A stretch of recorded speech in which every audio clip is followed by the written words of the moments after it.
lo dijo en la primera hora. Hay que hablar de algunos temas y quiero empezar con algo que ayer generó dos comunicados. Un comunicado de la Cancillería ecuatoriana que está muy preocupada por lo que está pasando en Medio Oriente. Lo ha expresado en un comunicado, muy preocupada por lo que está pasando entre Israel y Líbano. Ya no es Israel y Palestina, sino Israel y Líbano.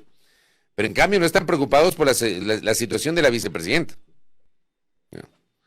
Pongamos el primer comunicado, por favor, de la Cancillería.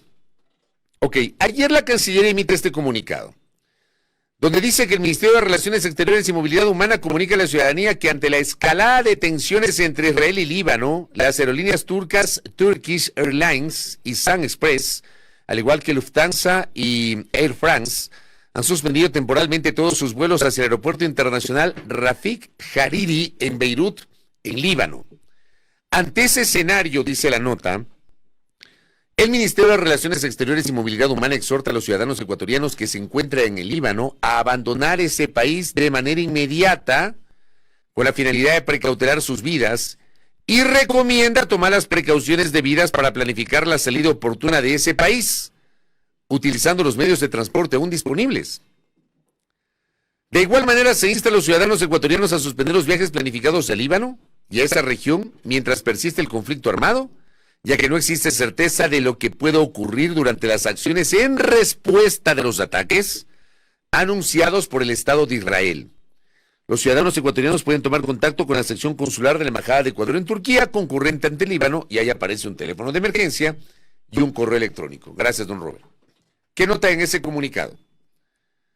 En ese comunicado oficial del gobierno ecuatoriano, suscrito por la Cancillería, no se menciona media palabra de la embajadora extraordinaria y plenipotenciaria del Ecuador ante el Estado de Israel, la vicepresidenta Verónica Abad. Ni media palabra. No dicen nada. O sea, le dicen a la gente que está en Líbano que salga. Se habla de un conflicto entre Israel y Líbano, pero no dicen media palabra de la vicepresidenta. ¿Qué dice en cambio la vicepresidencia de la República, que emitió un comunicado posterior? Póngale. Con fecha de ayer. Como es de conocimiento público, Israel enfrenta una situación de constante amenaza debido a un conflicto armado con grupos terroristas que han atacado a civiles y objetivos no militares, manteniendo a la población general, incluidas las delegaciones diplomáticas, en alerta. La vicepresidenta de la República, Verónica Abad, se encuentra actualmente en Tel Aviv, Israel, cumpliendo con sus funciones asignadas por el presidente Daniel Noboa. El 19 de julio, un dron lanzado por rebeldes hutíes de Yemen impactó en un edificio en Tel Aviv, causando la muerte de un hombre e hiriendo a 10 personas.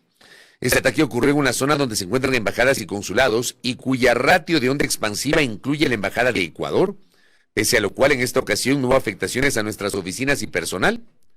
Recientemente la conflictividad se ha extendido a otros territorios con una escalada de tensiones entre Israel y Líbano, ante lo cual la Cancillería ha exhortado a los ecuatorianos residentes en dicho país a abandonarlo de manera inmediata con la finalidad de precautelar sus vidas. Estos hechos resaltan el peligro que enfrenta la población civil, incluida la vicepresidenta de la República, cuya seguridad es de vital importancia para mantener la línea de sucesión presidencial del Ecuador. No sé para qué pusieron ese añadido. Yo creo que ahí terminan desnaturalizando el comunicado. No sé para qué ponen. Incluida para mantener la línea de sucesión presidencial en el Ecuador. Eso ya lo sabemos. ¿Ya? Incluir eso le abona al morbo. No sé si lo hacen a propósito. O no sé si son o se hacen, de verdad. Dice, como lo señala la Constitución, hacemos un llamado a la sociedad civil y a la comunidad internacional a estar atentos a los riesgos que esta situación representa para nuestras instituciones democráticas. Expresamos nuestra solidaridad con las víctimas del conflicto y nuestros deseos del restablecimiento de una paz sólida y duradera. Reafirmamos nuestro apoyo a todos los ecuatorianos en Israel, cuya seguridad es nuestra prioridad desde la Embajada de Ecuador. Muchas gracias. Más allá de esta parte que no me cuadra, no sé para qué lo ponen. Yo creo que le añaden ahí un nuevo ingrediente de polémica. Me quiero quedar con el fondo, más allá de las formas, me quiero quedar con el fondo. Y está claro que al gobierno ecuatoriano poco o nada le interesa la situación de la vicepresidenta de la República. Este es un tema que trasciende, amable audiencia, la parte política. Que la relación está rota, pero es que es evidente que la relación no se va a recomponer, más allá de que en la política hasta granizo se puede tostar. Yo no veo escenario alguno en el cual se recomponga eventualmente la relación de la vicepresidenta con el presidente. Que la vicepresidenta ha hecho declaraciones totalmente desatinadas, pero desde luego yo mismo aquí las he criticado, haciendo anuncios que no corresponden a la política del gobierno al cual ella representa, del presidente con el cual ella fue elegida en binomio. De acuerdo, pero dejemos la parte política y concentrémonos en la parte humana. ¿No les parece a ustedes que sería un gesto de enorme madurez política, de magnanimidad, de seriedad, de empatía, que el comunicado de la Cancillería incluya por lo menos una línea refiriéndose a la vicepresidenta de la República? ¿No les parece a ustedes que ese comunicado de Cancillería debería llevar además una posición de gobierno para que le traigan de vuelta a la vicepresidenta, pues? Y si no la quieren tener acá, bueno, cambien de país. No sé. Yo sí creo que hay una parte humana por encima, pero ni siquiera la mencionan. Están preocupados de todos los ecuatorianos en el Líbano, hablan de este enfrentamiento entre Israel y Líbano, que los ecuatorianos salgan del Líbano, pero es en media palabra de la vicepresidenta de la República. ¿Dónde está la humanidad? Esto, vean, amigos y amigas, es un tema que yo les invito a reflexionar y le digo al gobierno, es un conflicto totalmente gratuito e innecesario que se compran. ¿En qué sentido puede afectar la estabilidad del presidente de la República el que saquen a la vicepresidenta de Israel? Al final del día la vicepresidenta tiene que cumplir las funciones que le asigna el presidente de la República. Pero la tienen ahí metida y ni siquiera la mencionan. Si mañana o pasado, Dios lo quiera, llegase a ocurrir algo, ¿qué van a hacer? ¿Cuál va a ser la respuesta del gobierno? O sea, parece que no están midiendo las cosas. Se mandan un comunicado desde la Cancillería hablando de todo el mundo menos de la vicepresidenta. Y la vicepresidenta sigue en Tel Aviv. Insisto, no nos quedemos en la forma. Me parece que ese comunicado tiene un párrafo completamente innecesario. Vamos al fondo. Saquen a la vicepresidenta de Israel. ¿En serio? Mañana o pasado, ¿va a ocurrir algo? No sé qué va a pasar en este país. En serio. No sé qué va a pasar. Están demostrando falta de humanidad, ¿saben? Yo creo que el ejercicio del gobierno, el ejercicio de la gobernanza, el ejercicio de la administración pública también demanda solidaridad y empatía y hasta sentido común. Pero han generado un conflicto gratuito con la vicepresidenta de la República. De verdad, yo quería empezar por ahí el comentario. Lo otro, hablando de lo realmente importante para el común de los ciudadanos y tratando de entender qué está pasando con la economía ecuatoriana, que ese no es un dato menor. El Banco Central saca un comunicado con un informe, o mejor dicho, saca un informe, más que comunicado, saca un informe, señalando que hay una desaceleración de la economía y que la economía ecuatoriana está en recesión. Resulta que durante 4 días los comentarios de analistas, de especialistas, etcétera, aquí mismo la tuvimos a la exgerente del Banco Central, Verónica Artola Jarrín, comentando el tema de la recesión y hablando de la proyección que tenemos, según el informe del Banco Central. Yo imagino que al gerente del Banco Central le jalaron las orejas. No sé si es así. O sea, al señor gerente Guillermo Avellán le jalaron las orejas porque resulta que 4 o 5 días después aparece concediendo una entrevista, me parece que fue al portal Primicias, donde dice, no, ya estamos en el camino de la reactivación, ya pasó. O sea, mágicamente en 4 o 5 días dejamos de estar con la economía desacelerada y dejamos de estar en la recesión para ahora sí ir al camino de la reactivación. Yo no sé cómo se manejan realmente. No entiendo cómo se manejan. Es inexplicable. Pero en medio de esto hay una realidad, que es la gestión o la ejecución presupuestaria por parte del Estado Central. Hace 2 días el portal Primicia, según trabajo periodístico de la colega Evelyn Tapia, que cubre los temas económicos, publicaba que el gobierno del presidente Noboa solo ha invertido $401 millones hasta julio de este año. Apenas 401 millones, es decir, el 21% de lo esperado.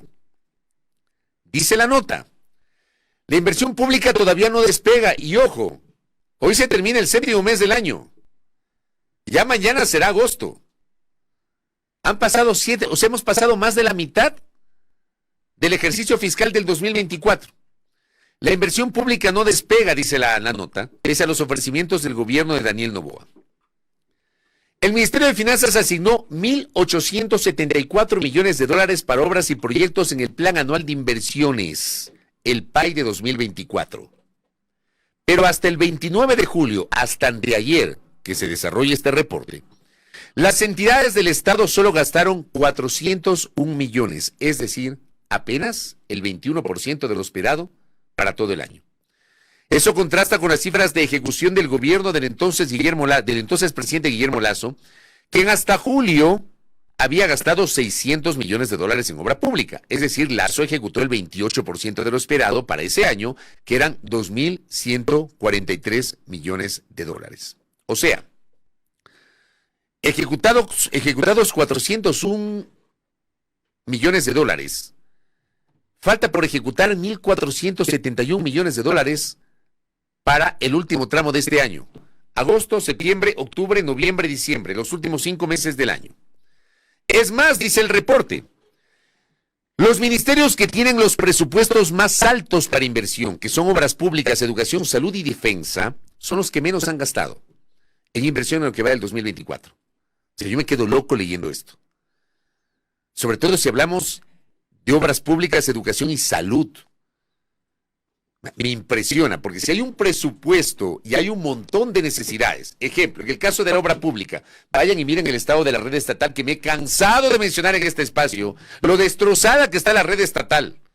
Y aquí tenemos un montón de casos emblemáticos. Las carreteras de la provincia de Loja, las carreteras de la provincia de Azuay, el tramo que enlaza Riobamba con Guayaquil entre Colta, Payatán y Bucay, que está destrozado. Completamente destrozado. La carretera que enlaza Quinindé con Esmeraldas. No sé cómo quieren activar el turismo si esos 90 kilómetros que enlazan Quinindé con Esmeraldas son de terror. De terror. ¿Ya? Que incluso hay gente que medio le pone tierrita al bache para que puedan pasar los vehículos. Si hablamos de salud, ¿qué pasa obviamente con la situación hospitalaria?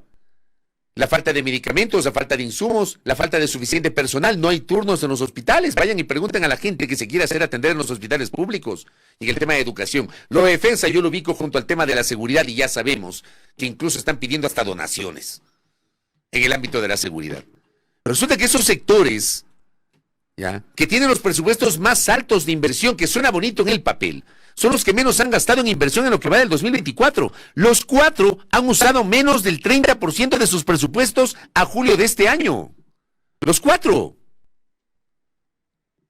¿De qué estamos hablando? Gracias, Arturo, por esta referencia. Hablando de salud, leo acá que salud no ha utilizado adecuadamente su presupuesto, no ha ejecutado adecuadamente su presupuesto. ¿Y qué tenemos en este momento? ¿Se acuerdan el comentario del viernes cuando les mostré la fotografía de la señora que se arrodilló suplicándole al gobernador de la provincia de Azuay que por favor no paren las diálisis? Es que no hay plata, que no hay plata. Ahí está. No ejecutan.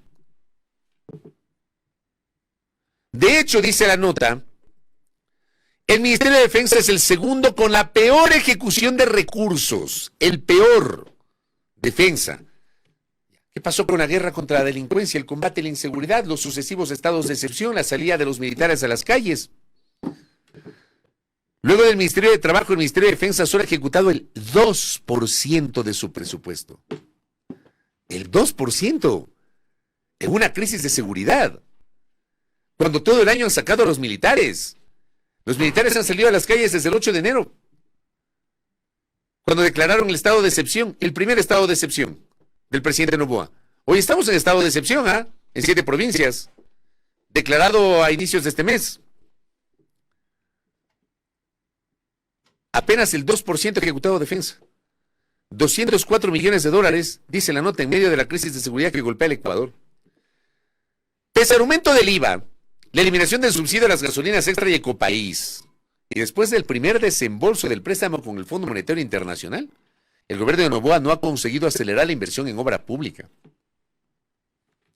Noboa comenzó su gestión en noviembre del 2023 con un escenario de escasa liquidez tras recibir del gobierno anterior un presupuesto estatal con millonarias cuentas pendientes por pagar, dijo el exministro de Finanzas, Fausto Ortiz, consultado por Evelyn Tapia de Primicias. Eso explica en parte que la ejecución del plan de inversiones sea la más baja desde el 2018, añade Ortiz. Esta baja inversión pública es uno de los factores que ha provocado que la economía del Ecuador haya estado en un ciclo económico de recesión desde enero a junio del 2024, reconoció el gerente del Banco Central, Guillermo Avellán. Según el gerente del Central, el Ministerio de Economía ha dicho que en los siguientes 2 meses la inversión pública se acelerará, lo que impulsará, entre otros factores, una recuperación. Mientras tanto, vea, no hay plata, no hay liquidez, Vayan a los centros comerciales. Desen una vuelta por los centros comerciales y se van a encontrar que en casi todos los locales están tratando de aplicar ofertas porque no venden. 50%, 60%, 40%. Hay saldos hasta del 70%, que la gente no compra. Dice la nota además, en el plan anual de inversiones están aquellas obras que no son gastos permanentes o corrientes para el Estado, es decir, construcción de vías, hospitales, escuelas, compra de armas para policía que usualmente se financian con endeudamiento público. Y ese es un problema para la realización de obras, pues el gobierno de Noboa le está resultando difícil recibir todos los préstamos que había presupuestado recibir este año. Esa es la realidad que estamos enfrentando en el Ecuador, donde no hay plata, donde no hay trabajo, donde la gente está prefiriendo ir a aventurarse a la selva del Darién para tratar de llegar a Estados Unidos y procurar mejorar su situación. De eso poco nada se habla. Acá nos venden un país que no existe. Esta es la realidad. No hay plata. No están ejecutando. ¿Saben por qué es importante la ejecución presupuestaria? Por ejemplo, en obra pública, porque la obra pública dinamiza la economía. Porque la construcción tiene un efecto dinamizador en cascada sobre la economía. Cuando usted activa la construcción, se activan un montón de actividades que son complementarias y eso genera un efecto dinamizador en la economía.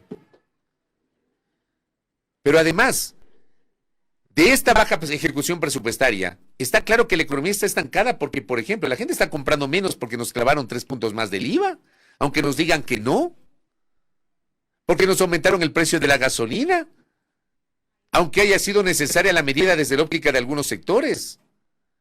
Pero esto termina repercutiendo en la capacidad de consumo que tiene la gente. La gente tiene menos dinero o no tiene dinero en el bolsillo. Y parte de eso tiene que ver con la baja ejecución presupuestaria. Acá, por ejemplo, me dice la doctora Soledad Montero, le envío un abrazo, mi doctora. La falta de ejecución presupuestaria estatal es una situación que abarca a todas y todos. Si el Estado deja de invertir, los proveedores grandes y pequeños dejan de producir. Tienen que disminuir personal y el circulante cada vez es menor, es lo que acabo de decir. Mire usted, me leyó la mente la doctora. Ni hablar de las retenciones indebidas de pago de las entidades públicas para los contratistas que ya prestaron sus bienes o servicios. Hay una indolencia total. Porque si usted no le paga al proveedor, el proveedor no paga los servicios que contrató. Pues no hay plata. Y la economía está estancada. ¿Y saben qué? Tanto así es que no hay plata. Que hay un tema que no puede pasar de agache, querida audiencia, y que me parece grafica lo que está pasando en el Ecuador real, no en el Ecuador del círculo rojo, donde estamos los opinadores, donde están las autoridades, donde está la gente que habla de la política, que es el círculo más pequeño. El Ecuador del Twitter, el Ecuador del ex, antes Twitter. ¿Ya? Está en el círculo rojo. No. Vamos al Ecuador real. Al Ecuador real donde no hay plata, donde no hay trabajo. Esta noticia que les voy a presentar no puede pasar de agache, pero grafica lo que está pasando. Cientos de personas, nota publicada por Diario El Universo ayer y que también hizo una nota de Coavisa que ya la vamos a revisar. Nota publicada ayer, 30 de julio, a las 12:04 en la web del Universo. Cientos de personas permiten el escaneo de los iris para poder obtener un bono en criptomonedas. Recarga tu celular para que te inscribas y cobres, voceaba una comerciante mientras caminaba entre más de un centenar de personas que esperaban su turno, de pie sentadas en unas gradas o en la acera en los exteriores de un local ubicado en la calle Paramá, pleno centro de Guayaquil, entre Tomás Martínez e Imbabura. El reloj marcaba el mediodía del lunes 29 de julio y seguían sumándose personas. Solo en parejas, solos, en parejas, en grupos de amigos, familias y hasta visitantes de una comunidad de Morona, Santiago, llegaron para recibir un supuesto bono social de una empresa extranjera, seducidos porque supuestamente el bono en criptomonedas equivale a 20, 25, 30 dólares. Y como la gente no tiene plata, va y permiten que le escaneen el iris de los ojos. Vamos a revisar la nota que publica el canal de televisión Ecuavisa, como siempre cito la fuente. Esta nota ya está publicada en la web, de lo que ha pasado porque ese tema grafica la desesperación de mucha gente. Póngale, por favor. Cerca de 100 personas se aglomeraron en una hora que la cámara de Televisazo estuvo presente en las calles Simbabura y Panamá, en el centro de Guayaquil. Principalmente son jóvenes y adultos mayores, los que desde hace un mes llegan todos los días dispuestos a escanear su iris a cambio de criptomonedas. Porque lo que regalan son 13 monedas, que en valor en efectivo son dan 20, 25 dólares. Eso les ofrece WorldCoin, una empresa estadounidense que asegura que vino a Ecuador para escanear el iris de los ciudadanos, con el objetivo de crear pasaportes digitales que permitan diferenciar a humanos de los robots. Lo hacen con ese aparato que obtiene el registro biométrico de los ojos. Así lo explica el representante de la compañía, que ya tiene 6 agencias en Quito y Guayaquil. El dispositivo lo que hace, te toma esta fotografía del iris y a partir de ella construye la prueba de humanidad, que es un código de iris. Elimina la imagen y el usuario queda en control de su información para interactuar con esa prueba de humanidad, ¿no? La mayoría de los presentes en esta fila reconoció que está ahí por el dinero que recibe, aunque no entienden exactamente cómo funciona la aplicación móvil que deben descargar para participar, ni cuándo o cómo usar las criptomonedas que ofrece la empresa. Un trabajador de esa compañía les da instrucciones de cómo usar la aplicación, porque ahí deben aceptar los términos y condiciones, que incluye el consentimiento del usuario para que pueda escanear su iris.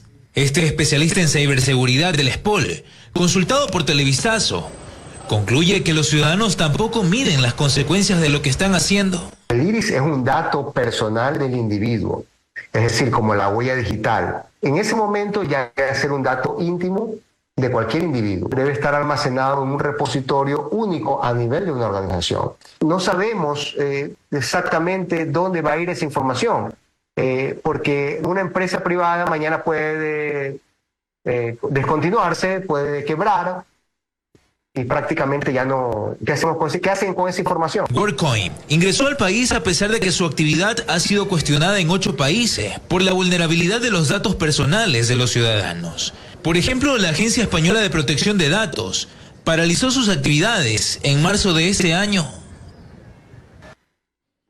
Muy bien, ya voy a explicar el tema del iris, pero vamos a lo de fondo. Aquí hay un tema grave de posible vulneración a la seguridad de las personas. Ya lo vamos a explicar. Ramiro García Falconi lo explica muy bien en un hilo de Ex ayer. El tema es que la gente va y hace fila por la oferta de que le van a dar una retribución económica. Entiendo que en criptomonedas.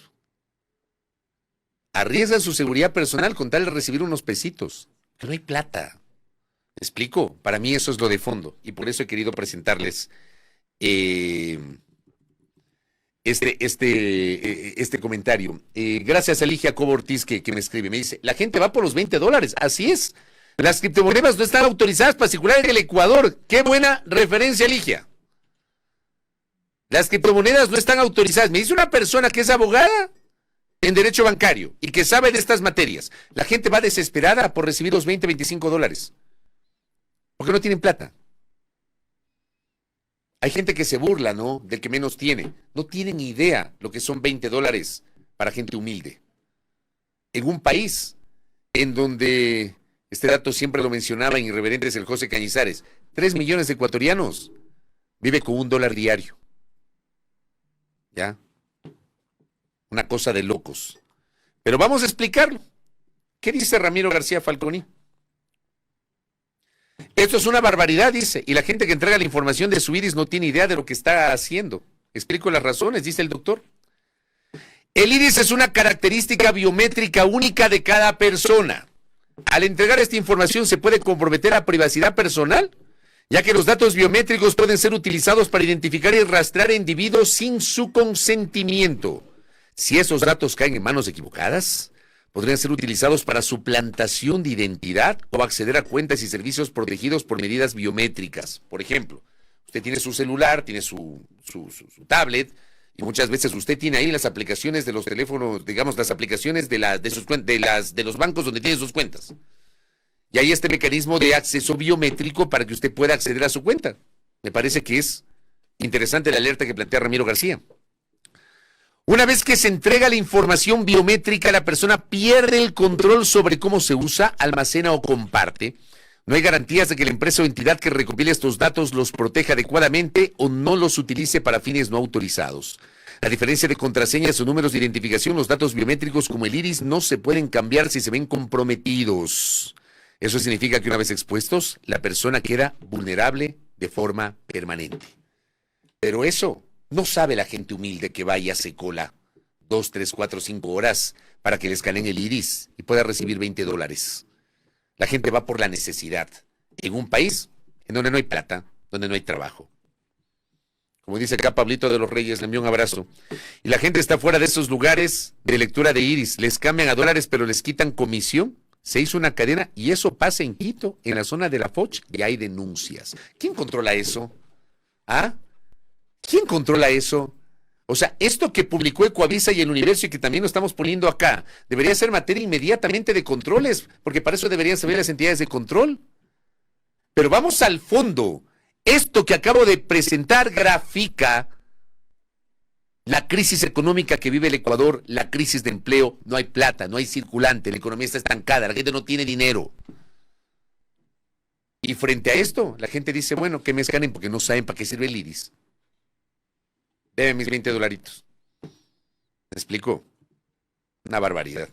Voy cerrando el comentario, ya lo tengo a Paul de San Blanc en la antesala. Me dice Karina Campoverde, además se debe tomar en cuenta, hablando de la ejecución presupuestaria, que si no se ejecuta el presupuesto el próximo año tiene que ser menor o igual al ejecutado, o sea, les quitan el billete. Por eso, ¿saben qué pasa?